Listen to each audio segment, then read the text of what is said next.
Size ka mga butang na dapat aon ka naton doon ng bagong tuig.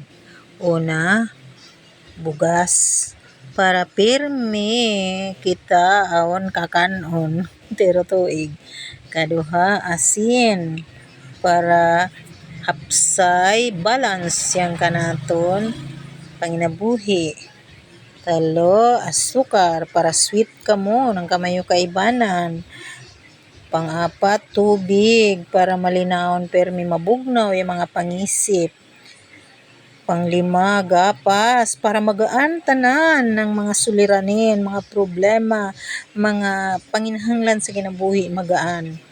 Pang-anim, coins para yang kasaganaan, fortune, kayamanan mopasok sa entero tuig. Pero dili ngini gayud yang pinakamadayaw na himuon ng bagong tuig. Ngini mga dayan-dayan lang sang kinabuhi. Yang pinakamadayaw gayud na hinangon is magampo ng matinud-anon sang Ginoo. Pangayoon yung kaluwasan, pangayoon yung kasaganaan, kalipay, pangayoon yung kabugnaw ng mga pangisip. Yan pinaka-importante. Happy New Year kanaton tanan. Ngini lang naa doon.